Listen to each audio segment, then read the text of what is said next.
Please give rise to bodhicitta, thinking by all means I will establish for all mother sentient beings numinous the vast reaches of space at the level of perfect all-knowing enlightenment. To that end, I will listen to this profound Dharma and put it into practice accordingly. The Dharma that we speak of today is a torch lighting the way to freedom, complete instructions on the preliminary practice of the profound and secret hard essence of the Dakini. This is comprised of three main parts: the virtuous beginning, middle, and end. We've covered the first, the virtuous beginning, and are now looking at the virtuous middle, the main body of the text. And this is comprised of two main parts: how to follow a spiritual friend, the route of the path, and the main explanation of the stages for setting out on the path. We've covered the first and are looking at the second.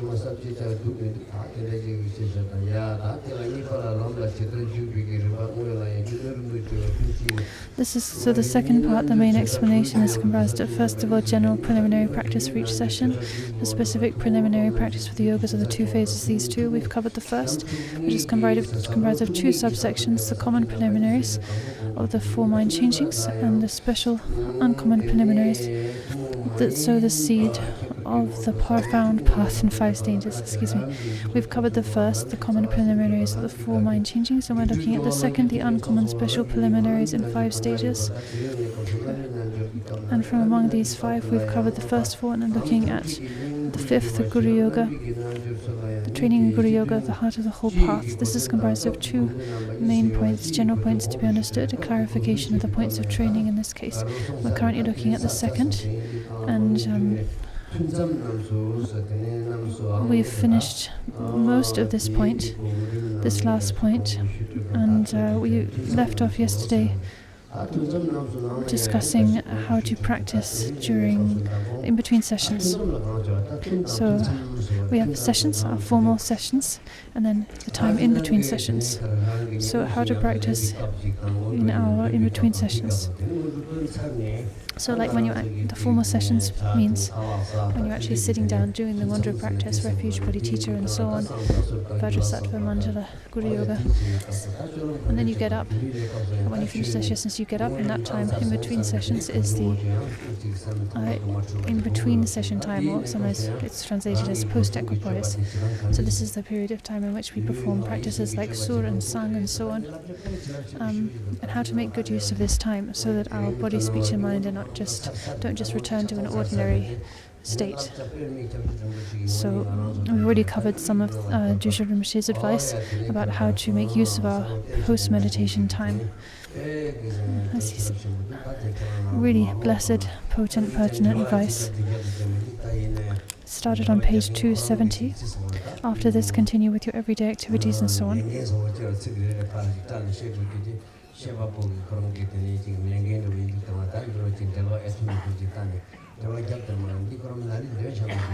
And actually, Kyabje Dusha Rinpoche's words here are so clear. There's really no need to add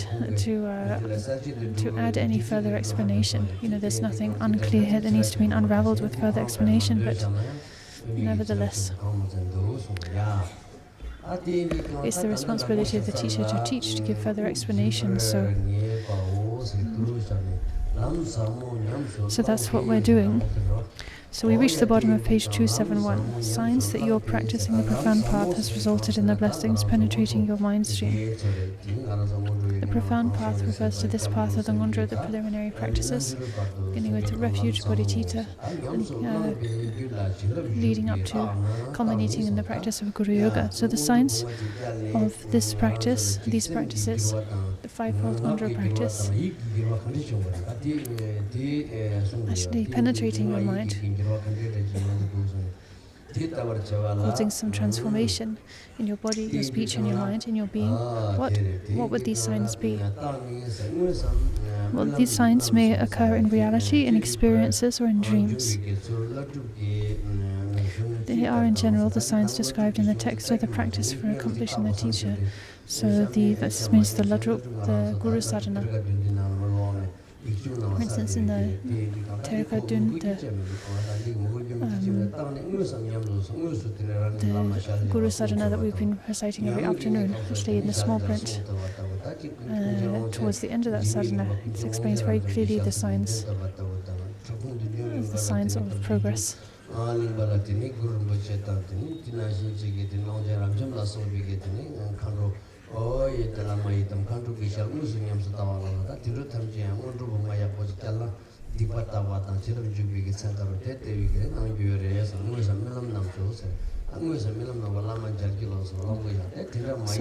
in actuality, or in experiences, or in dreams, so the sort of experiences great masters like Jigme Lingpa and Longchenpa had. She mentioned a few lamas, right? But having direct visions of the deity, of the dakini, of the guru, and so on. If you practice the 5 preliminaries correctly, authentically, and the power of the blessings of these practices will lead to signs such as that, either in actuality or in dreams, or in experiences, meaning meditative experiences, occurring experiences such as these, such as encountering your guru.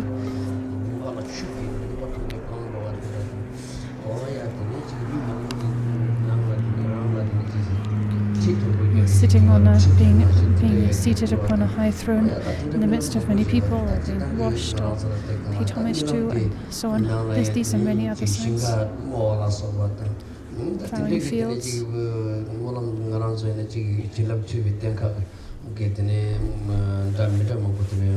All sorts of different signs can appear as evidence of the blessings entering ones, and these are described in the Ladrup, in the text of the practice for accomplishing the teacher. I believe that sadhana is translated into English, so you can look in the small print there.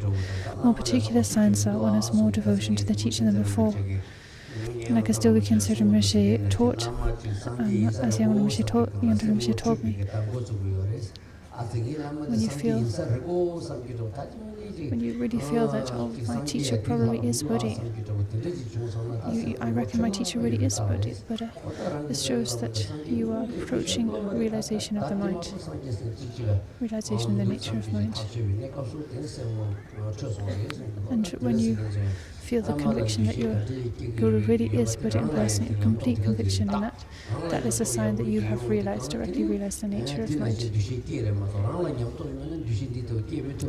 Without some experience and realization, personal experience and realization, then you will not develop this perception. When we say perception, we mean natural, uncontrived perception, that from the depths of your heart, you perceive your guru as the Buddha.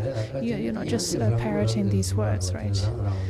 You're just parroting the words without some deep conviction, actual felt confidence in that fact is just deceiving yourself. So, one is prepared to give one's life for the sake of the commitments, for the sake of the guru.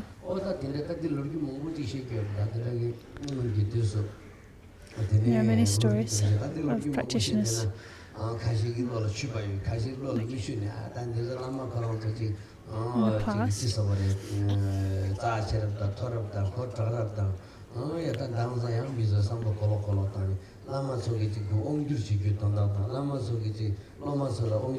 of students who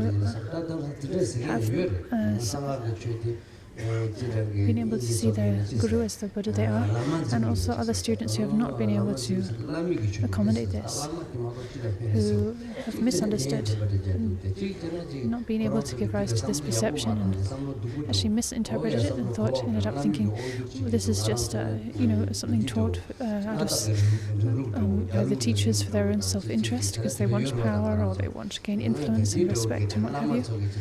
And this Tibetan Buddhist tradition is just a Lamaism. It's a brainwashing. It's just a kind of brainwashing. They're always talking about the Lama, the Guru, there's nothing more than the Guru. But then look at the Guru doesn't behave correctly. And yet the Tibetans, all they talk about is the Gurus. But look how their Gurus behave, this is brainwashing. There are people who say this, who think this. This is, after all, the Dark Age. So, but as Dujun Rinpoche says in his Mountain Dhamma, we all need to self-reflect. We need to turn our minds inwards, self-reflect, and ask yourself, you think what your teacher teaches you, what the Guru says, what the Guru says, and the samaya the samaya with your Guru. Think about it. Is that benefiting you, or is it benefiting your teacher? If you think your teacher is giving you that samaya for their own benefit, just for their own benefit, then drop it and leave it right this moment, right this day. But if you reflect and see that it's actually for your own benefit, then take up this samaya and guard it like your life. So these days, current times are quite degenerate. If you think about Jasimilaka and Martha, if that relationship occurred today, probably it would make the headlines in newspapers, and there'd be all this talk about abuse of human rights and all of that sort of thing. But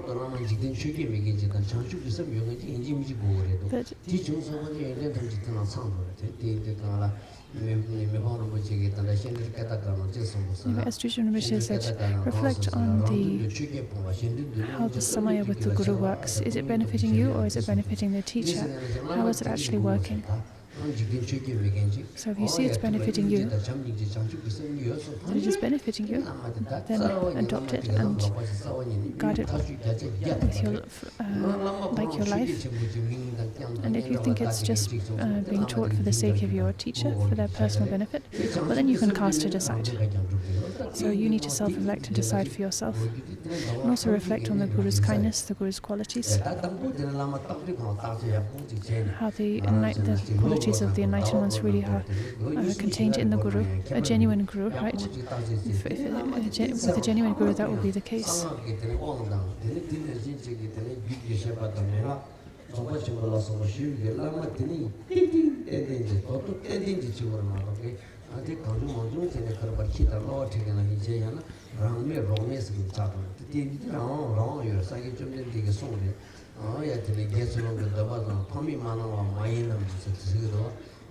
And all these vows are taken.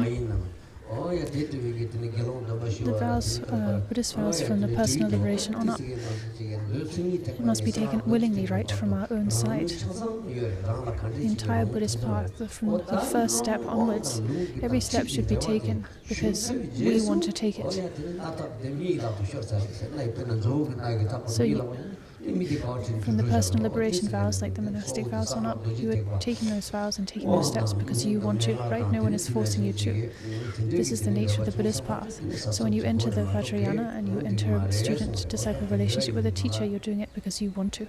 But once you have willingly, consciously entered that relationship and received empowerments and tantric teachings and instructions from the Guru, then you have willingly entered that relationship and formed that relationship, and you need to honor that relationship, that sacred connection. So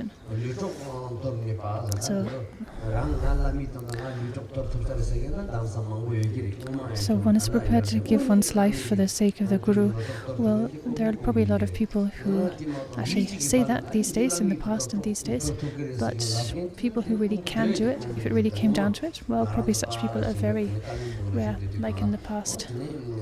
When my father was living in Kalampong, Jujun Rinpoche's Sangyum said, she said, oh, here gathered in Kalampong, there are hundreds, actually thousands of disciples of Jujun Rinpoche gathered here, receiving teachings from him. But from among them, it seems only Degyo Rinpoche, if he told them to jump into this river and give up, give up their lives, I reckon it was only Degyo Rinpoche who would actually follow through with that and be willing to jump. So,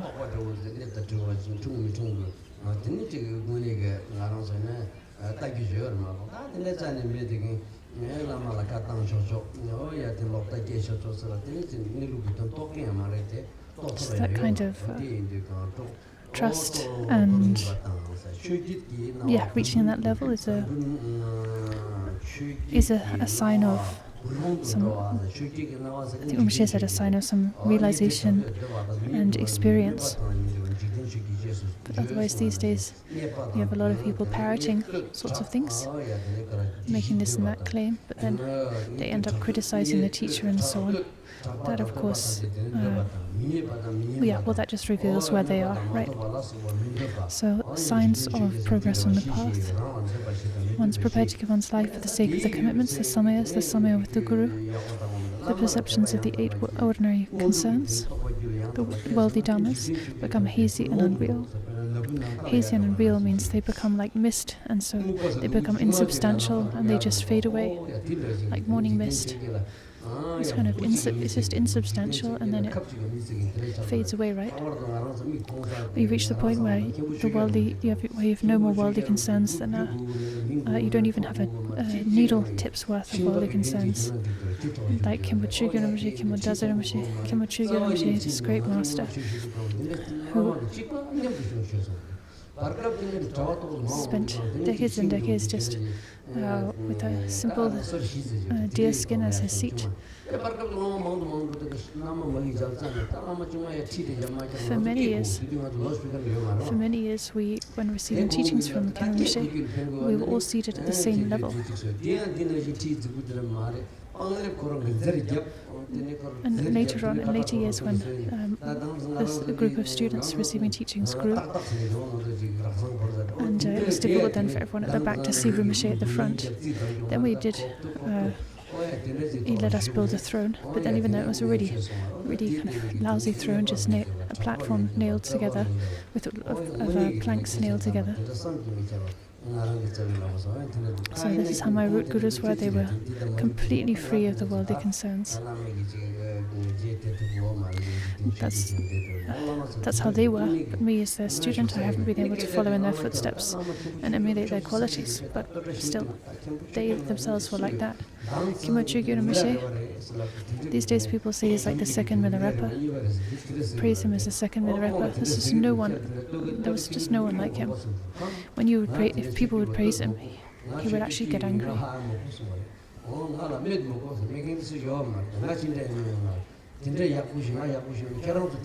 See, I don't need you to praise me. I don't need you to praise me or flatter me. If you think, my qualities are good qualities, well, emulate them yourself, Go off and do the same yourself. He would reply, we would be very short, give very short, sharp response if people praised him. He did not have time for it. So a genuine teacher is free of the 8 worldly concerns. If a so-called teacher is tied up with the 8 worldly concerns, that shows they are not a good teacher, not a qualified teacher. Of course, the 8 worldly concerns are not easy to abandon as ordinary beings, but we should do everything we can to reduce them. We can reduce them. It's only on the first Bodhisattva Bhumi of perfect joy that the 8 worldly concerns are completely abandoned, uprooted. But nevertheless, before we reach that path, on the paths of accumulation and joining, the paths of ordinary beings, well, we can't completely abandon the 8 worldly concerns, but we can reduce them. We can start to lessen their hold on us. To abandon the 8 worldly concerns,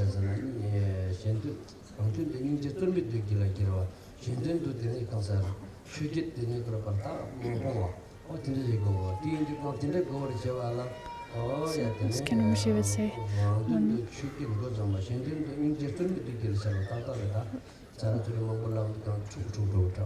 the 8 worldly concerns will be abandoned. So all selfish interests tied up with 8 worldly concerns will be abandoned, and effortless compassion for others will arise effortlessly. These are genuine signs of progress on the path, he would say. And I look at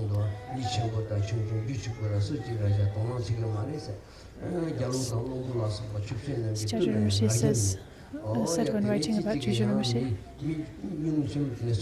Juju Rinpoche would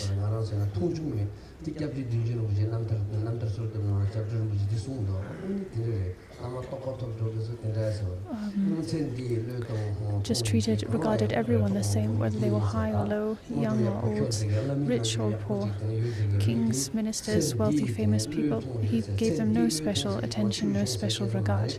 He was completely unmoved by such worldly concerns.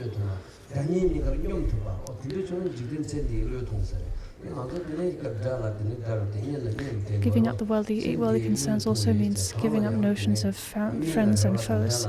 So regarding some people as closer to you, other people as more distant, some people as more cherished, others as less.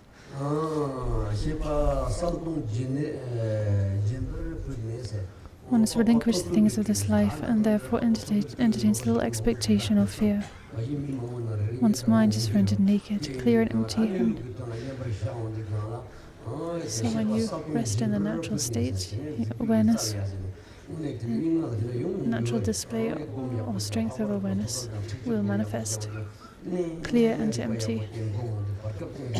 And the practice of the Nyingma tradition, then this really can happen. When you rest, just let be in the natural state, the unaltered state.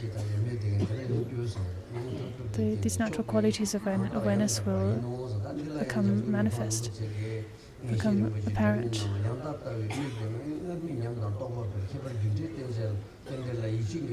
As Mipo Rinpoche says, when genuine realization arises, compassion will arise, and a real vigilance, confidence in cause and effect will arise. Confidence in the unfailing process of cause and effect.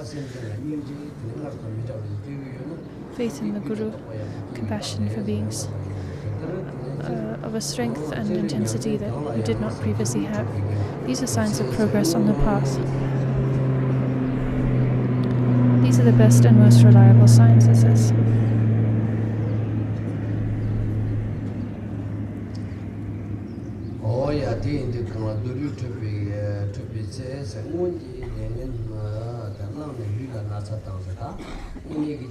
When we put all our energies into a practice, it's quite common for bad deeds from the past to surface, so that all sorts of unwanted things happen to us. We fall physically ill, feel mentally anguished, and so on. So we should recognize that this happens. This is often the way it goes. Like with Milarepa, when he was approaching the state of the Vidyadhara of Mahamudra, he was about to attain that accomplishment. He was assaulted by a great mass of demons and spirits. And then, in that experience, he supplicated his Guru, and the experience dissolved. So, experiencing illness and these kinds of obstacles can be a sign, they themselves can be a sign of progress, a sign of your practice.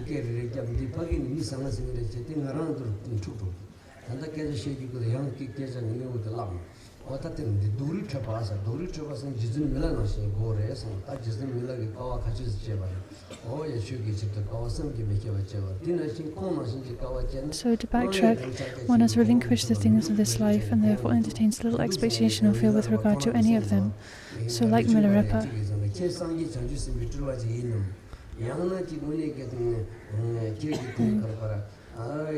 who cast aside all concern for things of this life. Like when his disciple Vachungpar, one of the disciples, said to him, "You must be an emanation of the Buddhas or Bodhisattvas, otherwise how could you have practiced so intensely and endured so much hardship? It certainly wouldn't be possible for an ordinary being." Milarepa replied, Well, in a sense, because in a sense this question is shows your impure perception, and that's a wonderful thing. But from another perspective, your question shows actually great disrespect and lack of confidence in the Dharma. This question is a real denigration of the Dharma. I'm not an emanation. I started out as an ordinary being. I became who I am because I was willing to endure hardship, because I was willing to struggle and to put in effort to persevere and to embrace hardship. Hardship in terms of body, speech, mind, situation, respect, and so on and so forth.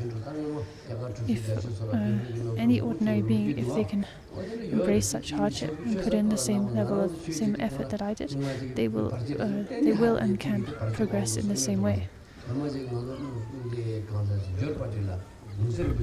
the past, when Osatini Nobu Rinpoche came to Jopati, was living in Jopati, a Western disciple who said they were a disciple of Jatra Rinpoche came to see Rinpoche. And he prostrated and sat in front of Rinpoche with his palms joined, and he started weeping. Rinpoche said, "What's wrong? What's going on?" He said, "I have so many obstacles to my practice. I've been in Yamasha doing retreat, but I've just one obstacle after the other. I lost my passport, my wife left me, this and that, just one after the other." And he wept and wept. Rinpoche let him cry and said, yeah, okay. But then when he calmed down, he said, "Okay."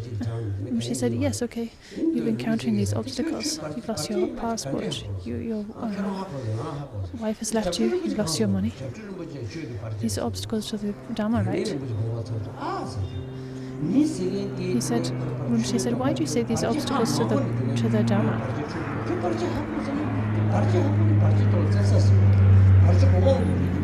He said, "Well, Jatra Rinpoche told me these are obstacles to the Dharma. These are obstacles to practice."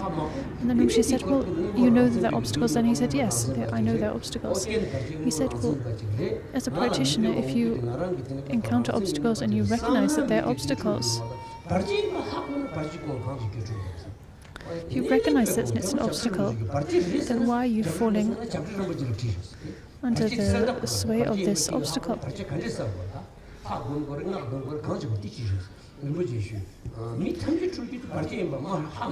He said the kind of pitfall for most practitioners is that obstacles arise and practitioners don't recognize them as obstacles. They don't recognize as obstacles. They get sick or have, some problem or upset, and they get fixated on the problem. They don't recognize that, this is just an obstacle arising from my practice. They get all caught up in the difficulty itself. Yes, but you've recognized that this is just an obstacle to your practice. Jatra Rinpoche himself had told you that. So don't hang around just crying and weeping. Go back to Jatra Rinpoche and ask him how to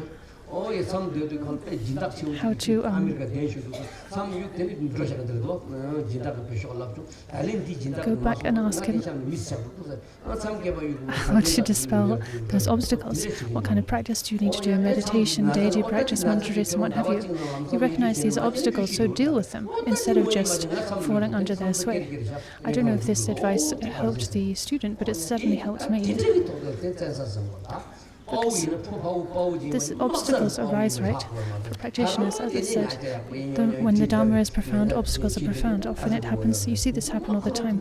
Someone is engaged in intense practice, in retreat or something, things are going well, and then something happens, like if they're a monk, maybe they meet a beautiful woman and then they lose their vow and go off and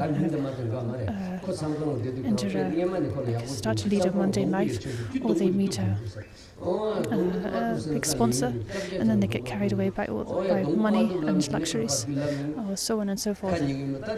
So these obstacles often arise at very crucial moments in practice. So we need to be on guard and know that this can and does happen, and we need to be able to recognize these obstacles when they arise, and then not fall under their sway, right? This is the point.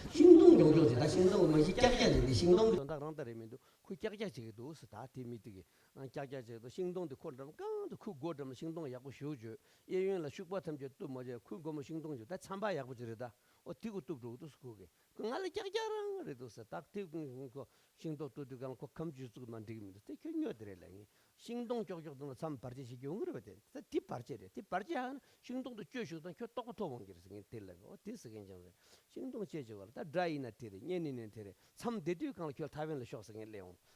So like someone's practitioner staying on retreat, like there's, I won't mention the name, but like a very good practitioner retreated up in the mountains. He was staying on retreat and neighbor got some issue with the trees. Anyway, got fixated on the need to cut down the trees in front of his retreat house, and even got into a dispute with his neighbours about this illegal dispute. And I said, you know, you've lost your mind. This is just an obstacle. Anyway, these things happen, right? Or, you know, maybe you enter retreat. You enter retreat, and then while you're in retreat, a sponsor approaches you and say they want to support you. They say, "Oh, please come to Taiwan," and then you fall prey to that. You're tempted. You fall prey to the temptation, then you leave your retreat. You go off to Taiwan, and your practice is finished. These things happen. These things can happen, right? So, like when you're practicing severance, when you go to a volatile place like a charnel ground, then the point of going there is actually to experience uprisings. Some occurrence that triggers fear, anxiety. This is an uprising. When the uprising occurs, you need to face it. You need to recognize this is an uprising. This is a display of the mind. And then you need to face the uprising and cut through it. Recognize this is a manifestation of the mind, protection of the mind. The source of this is my own self-clinging. And these fearful appearances of demons or spirits or wild animals that threaten you in your life. You need to surrender, I guess we could say. Think, I give you my body, I give you my body, my flesh, everything. Take me, consume me. You give yourself up like that. Just face the uprising directly, give yourself up. And cut through your self-clinging like that. And that is how the uprising is cut through. So it's a similar thing. When an obstacle arises, to what Ngondro said, when an obstacle arises, you need to recognize this is an obstacle, and then you need to face it.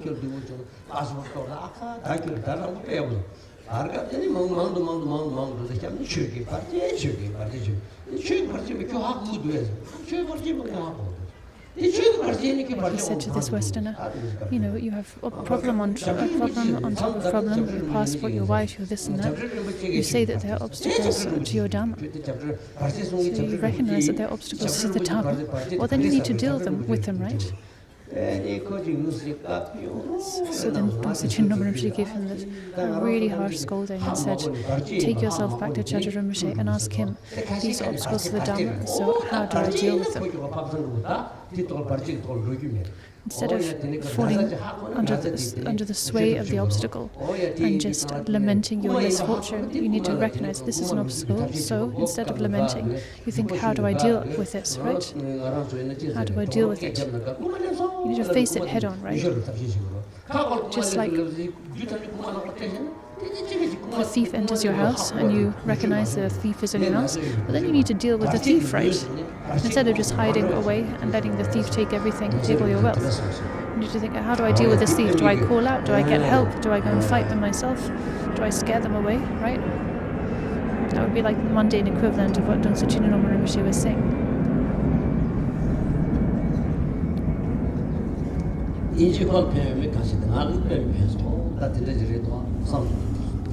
So anyway, again, I don't know if this answer that Ngondro Rinpoche gave this Westerner helped them, but it really helped me. It really clarified all this for me.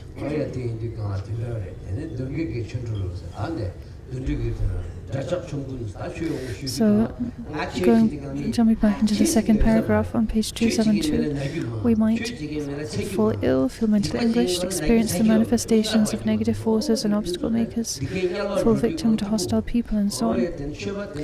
And again, when this happens to practitioners, oneself or others, you might think, misinterpret what's happening and think, well, one practices Dharma, but it doesn't lead to any pleasure or good fortune.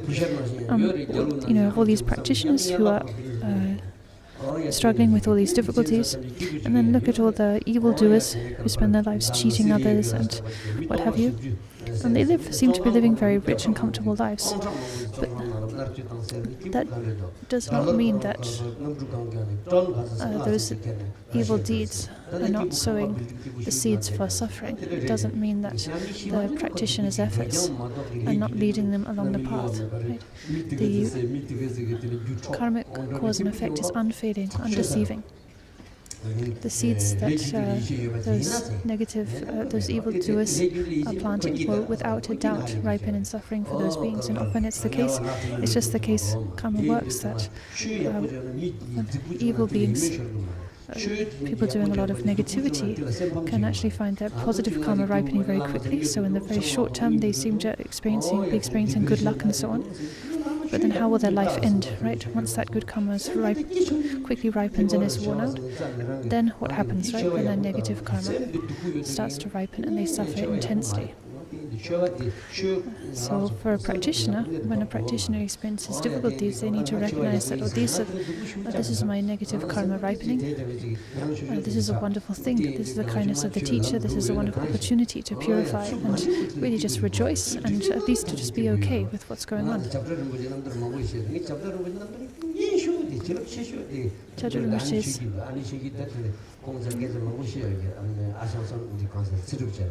a lot of wonderful stories about Chadra Rinpoche in his life. There was an attendant of Chadra Rinpoche, spent 5 years with him somewhere in India. He said how Chadra Rinpoche at one point started to become very well known, very famous. And they gathered around a lot of supporters and admirers, a lot of students, and a big group of monks as well, quite accomplished monks. So that Chadra Rinpoche now had a formal chant master and a shrine master and master of ceremonies and so on and so forth. The whole big deal. And then it happened that one day the chant master asked to take leave. Rinpoche gave him leave and he left. Then the master of ceremonies took leave, and then the shrine master, and one after the other, they all left for one reason or another. And suddenly Rinpoche had gone from being surrounded by this sort of majestic entourage of monks to just being completely on his own with one attendant. This one attendant who told me the story.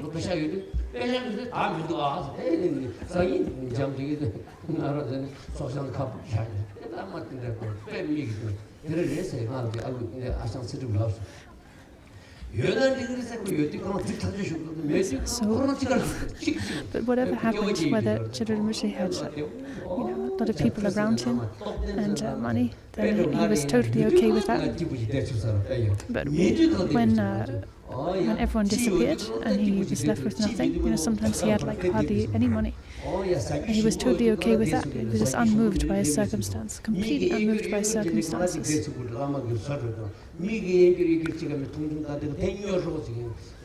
So this is how a practitioner should be, not bound by their circumstances, so happy and kind of confident when they're surrounded by admirers and people, and happy, meaning comfortable financially and all of that, and then depressed and anxious and insecure when they're left alone and they have no financial security and what have you. This is how a practitioner needs to be: content, fine, stable, happy, no matter how things are going.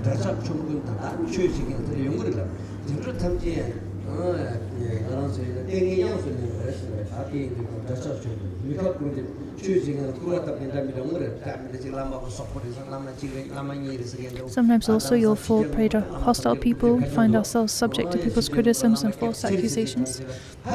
This is how it is in the West, isn't it? Most well-known great lamas are being criticized, being subject to criticism and scandal and accusations. Oh, this lama has a wife, this lama has a this lama isn't looking after, isn't doing this and that, or is doing this and that. These are all obstacles, this kind of obstacles, false accusations, criticism and or false accusation occur. You need to be able to deal with that situation. Maintain your practice through that situation. Some people actually have faults and some people do get falsely accused, right? They say, oh, I didn't do what I've been accused of, and yet I'm being falsely accused. Anyway, if that happens, you need to be able to maintain your practice through all of that. These are signs that we're purifying ourselves, like the dirt that comes out when one washes a container or when you wash clothes. That's when you soap your clothes. All the dirt comes out, right, and the soap gets all brown. The water's all brown, but then the dirt washes out, right? That's a sign of the dirt coming out, of the purification process happening. So like when you're cleaning your house,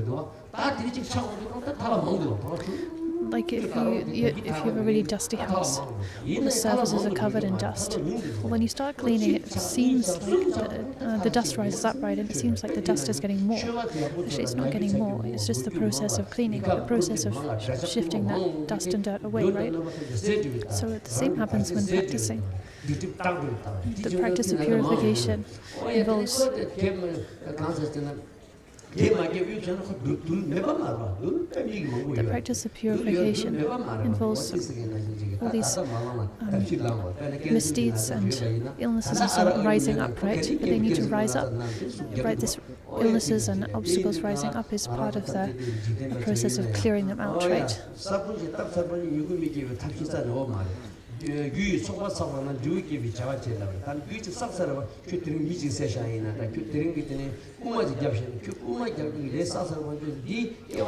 Karmic cause and effect is unfailing. Karma is undeceiving.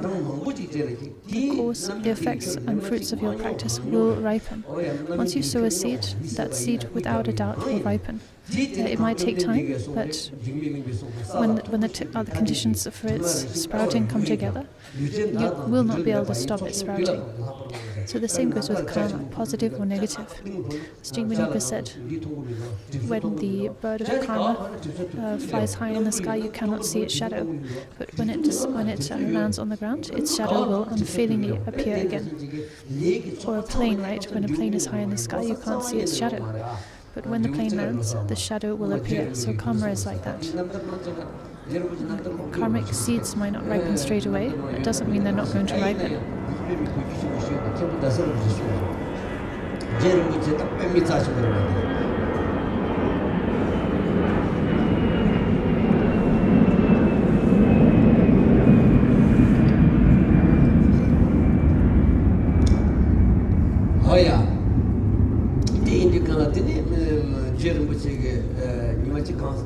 Yama Daza Rinpoche tells the story about Je Rinpoche and Tsongkhapa's mother. She said to Je Rinpoche, other people's children are serving their parents so well, taking such good care of their parents.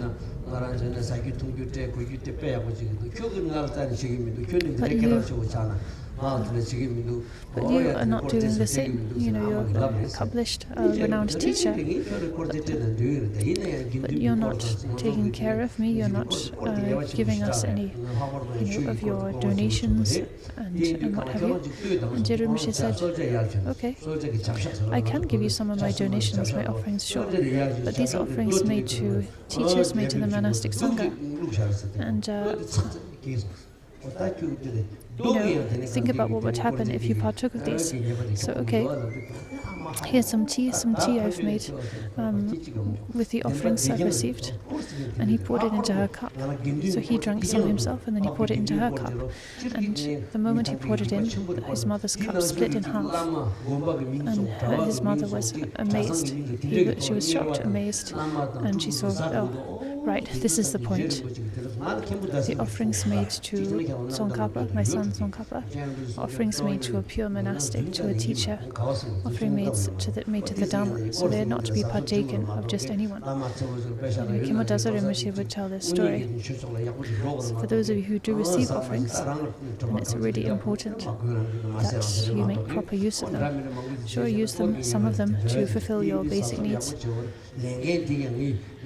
in a careful, mindful way.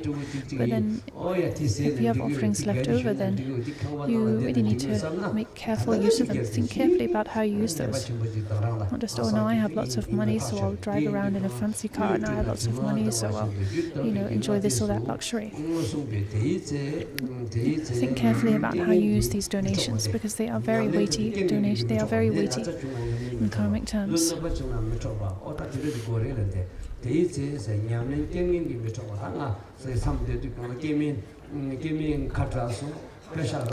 So, like this practitioner said, I was on retreat and then my wife left me, I lost my passport, I lost my money. These are negative circumstances, right? Adverse circumstances. But one needs to be impervious, right? As it says, if you don the great armor of diligence that renders the practice impervious to unpleasant circumstances, so that you are not swayed by these adversities. Although it may happen that we get one or two good qualities here and there as signs of progress on the path, it can be hard to distinguish whether they're genuine signs or obstacles caused by demons. So one or two good qualities, like maybe a few good dreams, impressive dreams, or even some clairvoyance or higher perceptions. You really should not get too excited, take these, or invest too much in these signs. They could even be obstacles caused by demons. To this end, there's a really wonderful, pertinent story about the yogi Surya Binza. I'll tell it in short. Otherwise, if I tell it in a kind of long form, it'll take 15 minutes or so. So in the past, there was a practitioner called Surya Binza. He was staying in retreat. He was a good practitioner. He developed quite a good experience and realization. Things were going well. So then one day an obstacle occurred. Of course, if you don't practice well, you won't encounter obstacles, right? It's when you're practicing well that obstacles arise.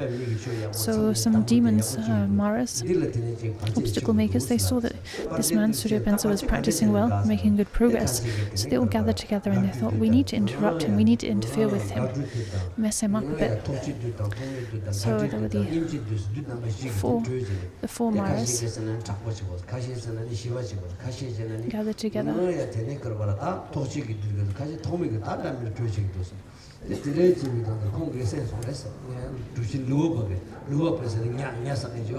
And there was nearby, so as the four Maras were discussing, nearby the Mahasiddha Virupa, who was a fish-eating Mahasiddha, he overheard their conversation.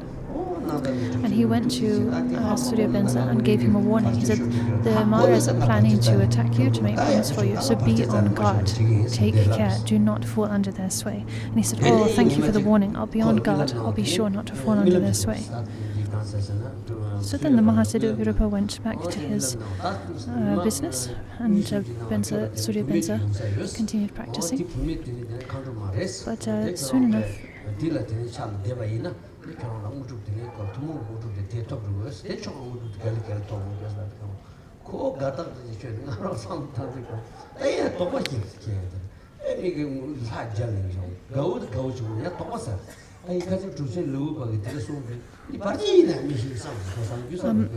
then he had a dream.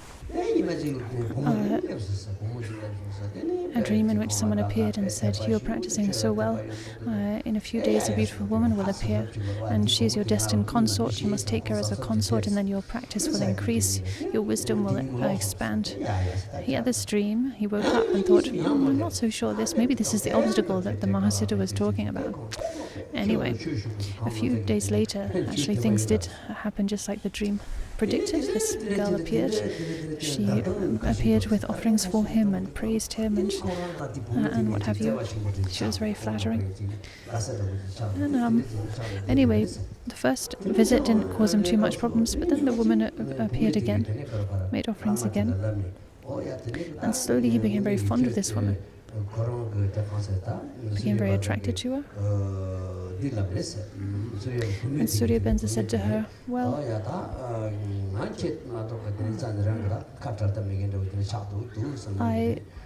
I've become so fond of you, I really can't bear.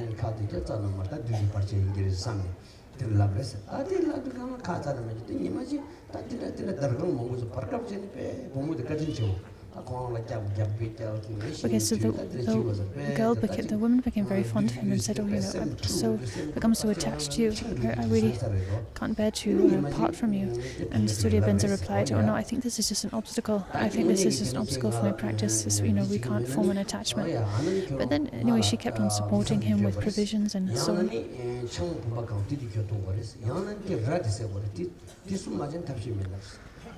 But as time went on, he also became quite fond of her. So he became quite fond of her. But anyway, he didn't yet fall under the sway of his attachment. But then, anyway, the days went by, and they reached a kind of junction where she said, look, either things have come thus far, either you need to sleep with me and give up your vow of celibacy, or you need to drink this big vat of beer, or you need to kill this goat. And he said, well, I can't possibly drink that beer, that will break my vow. I can't kill the goat, that would be killing, that would be an appalling karma. She said, well, what to do if I have to do one of these three? Then it seems like the most harmless it would be to sleep with you. The less. Anyway, he really thought about this. He really thought about. He thought, of course, I can't kill the goat. That would be killing, But then if I sleep with you, I'll be breaking my root, one of my root monastic vows. I absolutely can't do that. And he said, well, it seems like the least harmful would be to drink this beer. I will be transgressing my vows, but I won't be breaking them completely. So he said, okay, I'll drink the beer. So he drank the beer, thinking this would be like the least dangerous. But then he got drunk, and then what happened? He got drunk, he ended up sleeping with the woman. So he broke his monastic vows, and then he flew into a rage for what he'd done, ended up killing the goat. So this just shows the danger of alcohol. You lose your senses and then end up doing all sorts of things. Anyway, that's actually the story about Surya Benza continues. It's a very long story, but that's just one part of it. It's an example of a practitioner falling under the sway of obstacles. So that was an obstacle, right? That woman coming to him and disturbing him, falling prey to her. He'd been warned against it. It wasn't like a natural occurrence. It was an obstacle, testing his practice, and he fell prey to it, and it became a major obstacle. His obstacle for his practice, as you'll see if you read the long version of the story.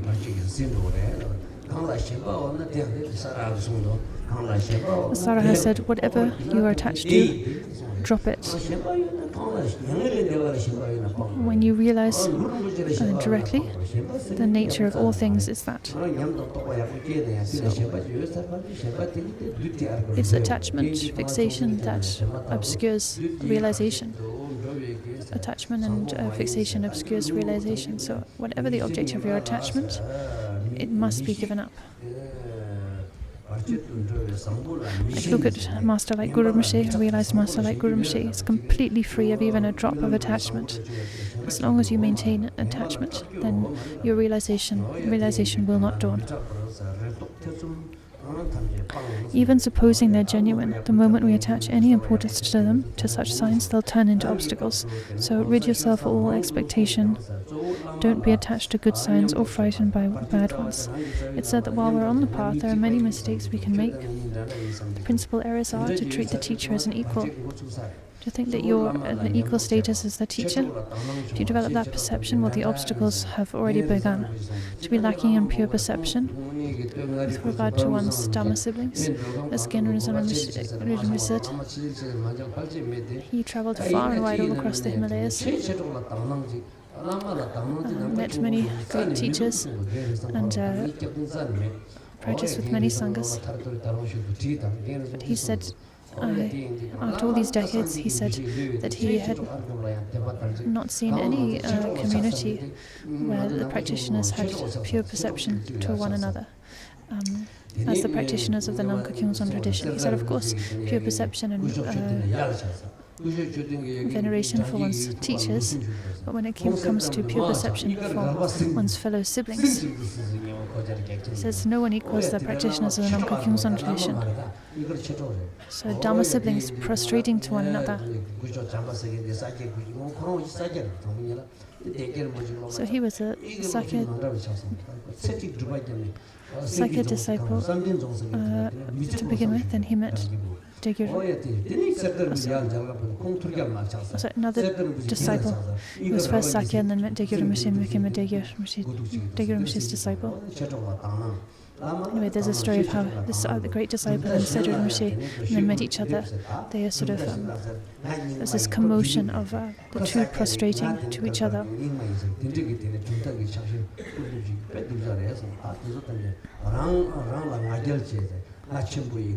So pure perception to one's Vajra siblings is incredibly important.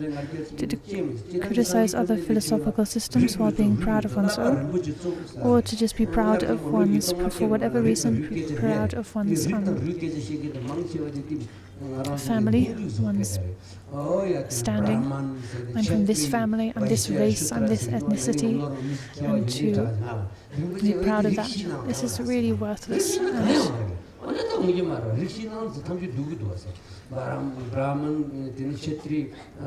have these in Nepal, India, these 4 castes of Brahmin and so on. So where the Tibetans fit in this?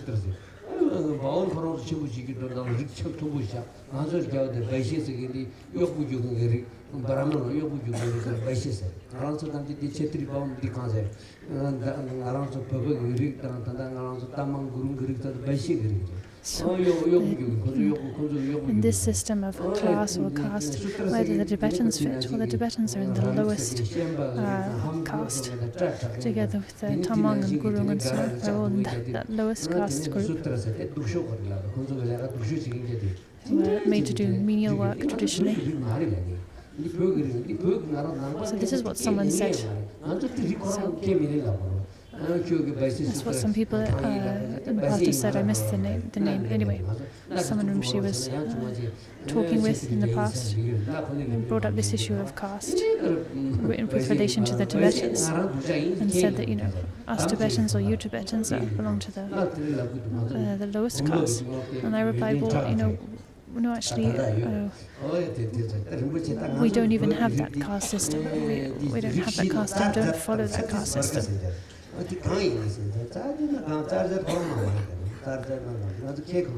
We don't even accept that system. As Buddha Shakyamuni said, blood lineage, blood caste, social caste is not important. It's the noble spiritual caste that is important. So we do not pay much importance to family lines and social class. That said, there are a few exceptions, right? Like some family lines, like the Minning family line and so on. We have several generations. You have special beings being born, father and son and so on. But these family lines, these revered family lines, are very rare, right?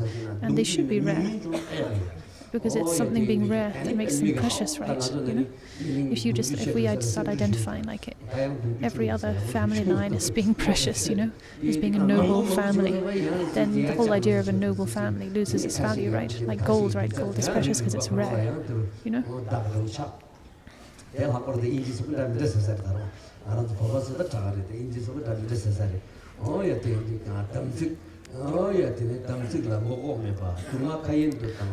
So anyway, if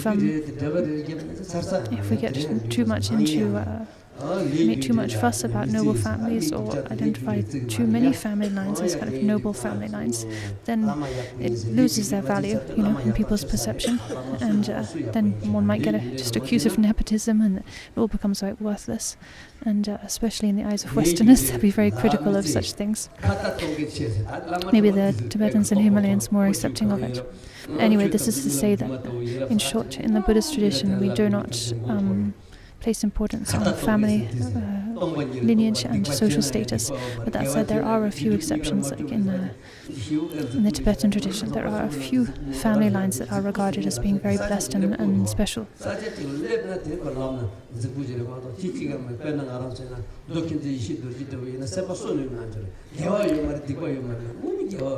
To have no respect for the law regarding actions and their effects, and so on.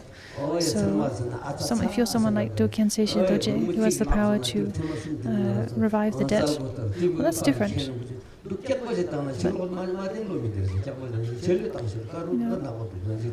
We have to observe karmic cause and effect incredibly carefully, meticulously. We have to be really vigilant about that. You cannot disregard the importance of karmic cause and effect. To do that and to air one's views and indulge in big talk about emptiness and so forth, you're just deceiving yourself. You're just making this. It's just a lot of empty talk, hot air. As Khenpo Daso Rinpoche said, for people like us who are so attached to appearances, so fixated that we can't even resist turning around and having a good look at our daily shit. We're attached even to our shit. Then we need to. Well, that's where we are. So there's no benefit in just indulging in a big talk about emptiness when that's where we are. To tell all and sundry about one's experiences, to criticize others, have wrong view.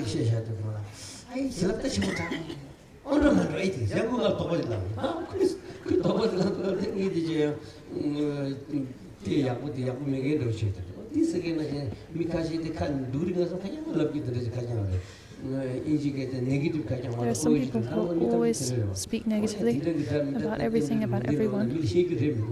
You shouldn't speak negatively about other things and other people to others, because you can actually sow seeds of doubt in others' minds. People might have admiration and faith in a certain teacher and teaching, but then if someone comes along and speaks negatively about them, it might sow a seed of doubt. And that's just, well, it's very harmful. To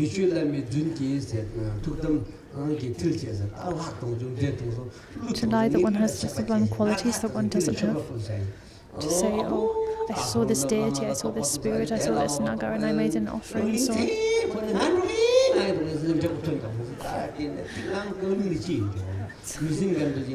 Like some lama doing cheer in front of people, blowing the kangling and saying, oh, I see this demon, and I don't know, running after it or something, making this big false display of being some accomplished practitioner. In any case, with severance, practice of cheer or severance, you're inviting first of all the wisdom deities, and then all of the demons and spirits, and offering them your body as an offering, right? This is we perform this invitation with our kangling and 5-bone trumpet.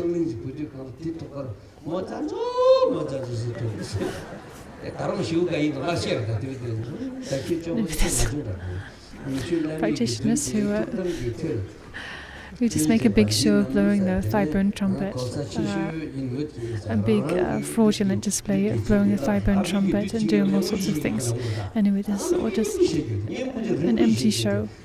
One should not lie about one's spiritual qualities.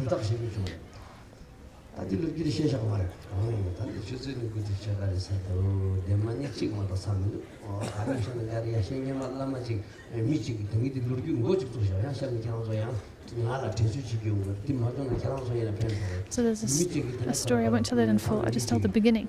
Maybe you can remind me and ask me to tell it in the future when there's more time. Okay, so the point of this story is there's nothing impressive or amazing about having clairvoyance or higher perception. Okay, so the person went off herding sheep in Tibet, went off into the mountains herding their livestock. And there were a lot of local spirits in this area.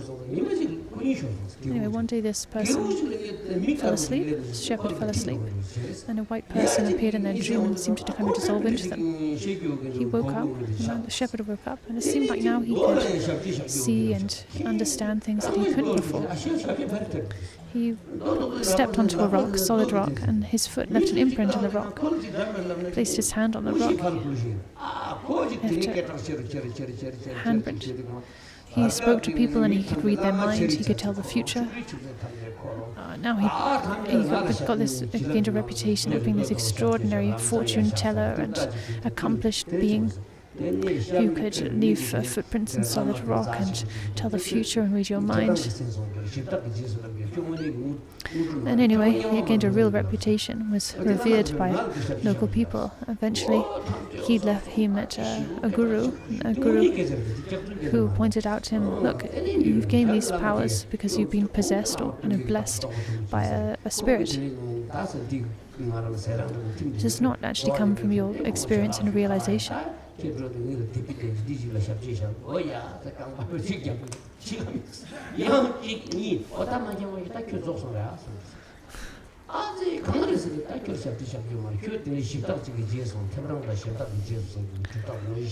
teacher, I think she's saying this teacher invited him for this shepherd for lunch. So this man had really become like a very revered figure.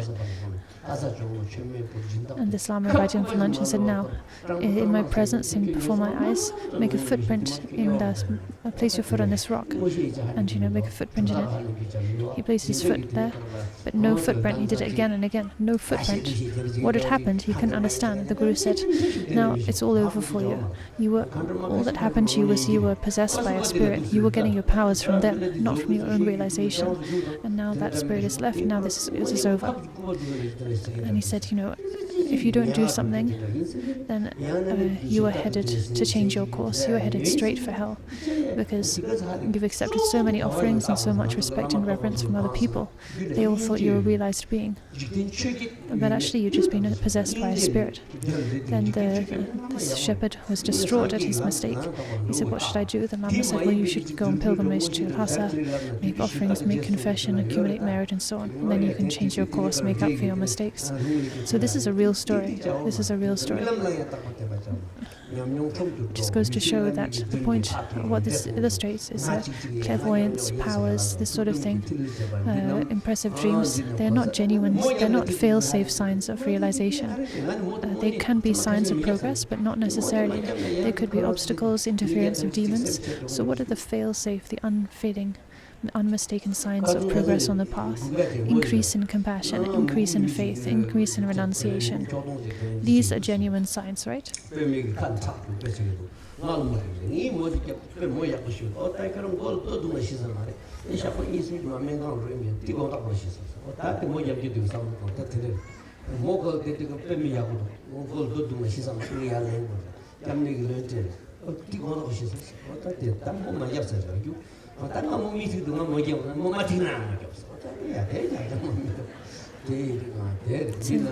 Likewise, the ability to do divinations.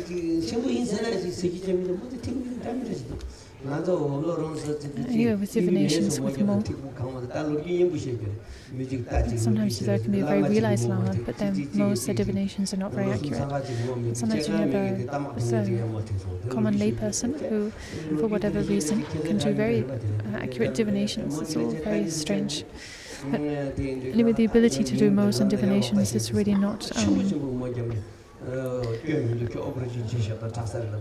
not so important. We shouldn't place too much, shouldn't invest too much in divinations.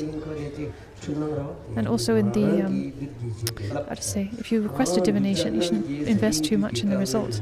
Like once I did a divination for someone who was sick, and the divination came out that they were really, their life was completely safe for 2 or 3 days without a doubt. They had time to get to the hospital. But then that was the divination. It was like really clear.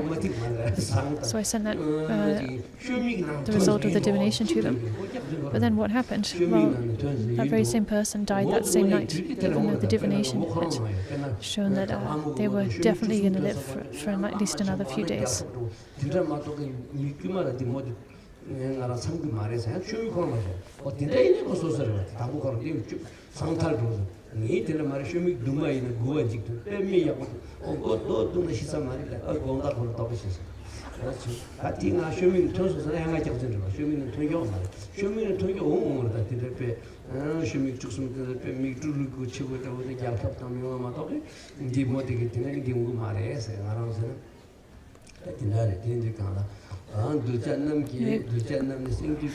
A few more details about Tibetan divination, which I don't know about, so sorry, can't translate those details.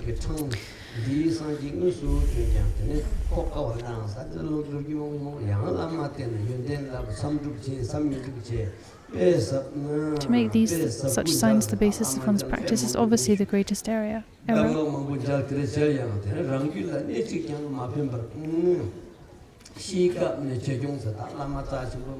Even though we follow a teacher and so on, it does us not the slightest bit of good. This can happen. People, they meet teacher after teacher and what have you, but no transformation occurs. No benefit comes from that. They actually grow more proud, more conceitful. The eyes of pure perception grow dim, and we pass the time only in examining others' faults. People like us are impervious to the Dharma. So we're on the top of page 273 now.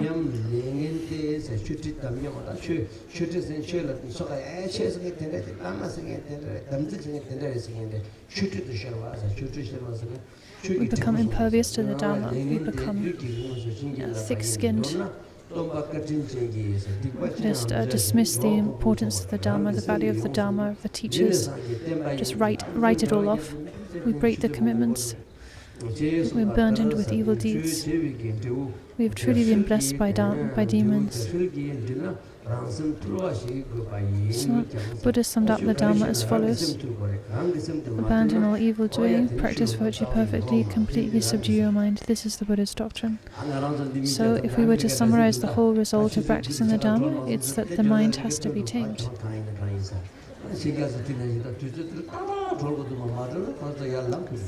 Some people are getting up, leaving the hall.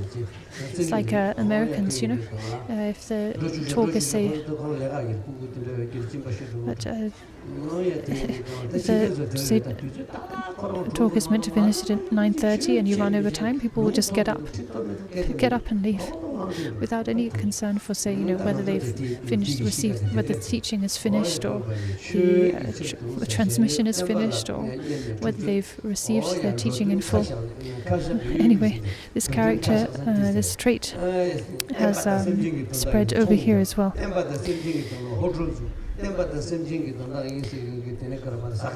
So the whole result of practicing the Dharma is to tame the mind. That is the point of the Dharma. That is what we should focus on.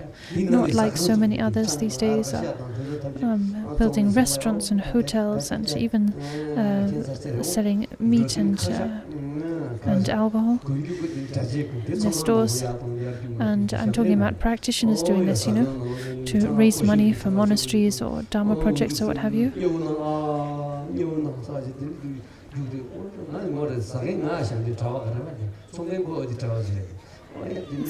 This is really shameful, really in disharmony with the Dharma. But everyone says, but it's all good because, all the profits going to the monastery. But what good does that do? Where's the money coming from? The money is coming from an activity that is in discord with the Dharma.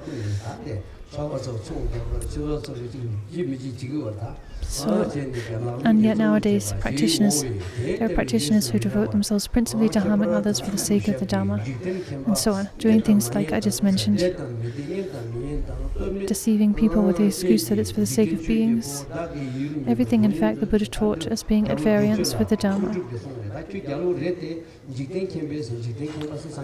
Nagarjuna said to the king of the past. So this verse from Nagarjuna here, which he spoke to his friend the king, you who know the world, you are the king. You the king who know the world, take gain and loss, bliss and pain, and so on. These 8 mundane concerns, make them the same and don't disturb your mind. So you need to equalize the 8 worldly concerns so that gain and loss are the same for you. So happiness and suffering, praise and criticism, that these are the same and you are not disturbed by them. Okay, we dedicate the merit now and stop for a break.